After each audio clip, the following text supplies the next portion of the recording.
জুলাই অভ্যুত্থানের পরই ভারতে অবস্থান করছেন ক্ষমতাচ্যুত সাবেক প্রধানমন্ত্রী শেখ হাসিনা। সম্প্রতি দিল্লিতে তার বিতর্কিত সংবাদ সম্মেলনের বক্তব্য ঘিরে চরম ক্ষোভ ও অসন্তোষ সৃষ্টি হয়েছে বাংলাদেশে।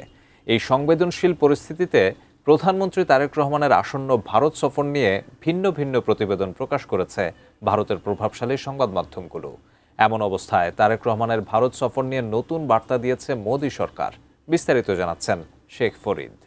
We have extended invitation to the Prime Minister of Bangladesh for a bilateral visit.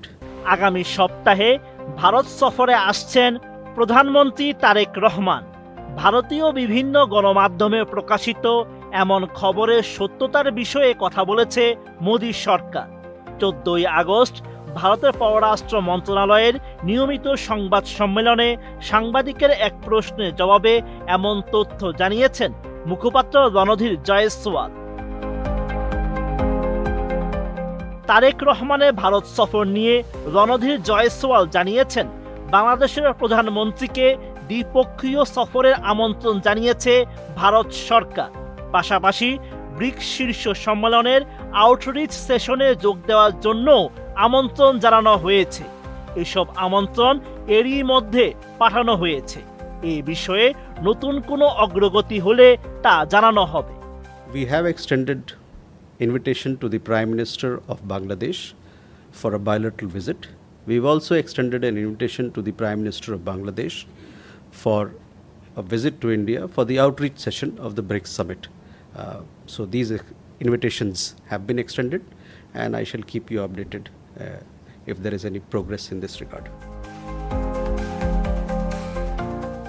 জয়সওয়ালের বক্তব্যে দিল্লির পক্ষ থেকে সফরে আমন্ত্রণের বিষয়টি স্পষ্ট হলেও সম্ভাব্য 22 থেকে 23 আগস্টের সফর বা নির্দিষ্ট কোনো তারিখ তিনি নিশ্চিত করেননি। এদিকে একই সংবাদ সম্মেলনে বাংলাদেশে জ্বালানি সরবরাহের বিষয়ে ভারতের মনোভাব তুলে ধরা হয়। বাংলাদেশে বিদ্যমান জ্বালানির সংকট এবং নতুন করে জ্বালানি সহায়তার অনুরোধ সংক্রান্ত এক প্রশ্নের জবাবে ভারতীয় পররাষ্ট্র মন্ত্রণালয়ের মুখপাত্র জানান, বাংলাদেশে জ্বালানির সরবরাহের বিষয়টিকেও ভারত ইতিবাচকভাবে বিবেচনা করছে। ভারতের এই কূটনীতিক আরও জানান, ডিজেল সরবরাহের জন্য বাংলাদেশের সঙ্গে তাদের একটি চলমান চুক্তি রয়েছে, যা এখনো অব্যাহত রয়েছে।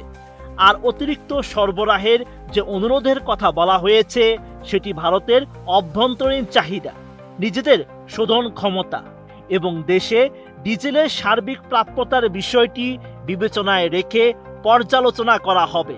Prices and energy requests. So, as you know, that we have an ongoing arrangement with Bangladesh for supply of diesel. This continues. Insofar as the additional request that you mentioned is concerned, this will be examined keeping in mind our own requirement, our refining capacity, as also the availability of diesel here in our country. Sheikh Farid, ATN news.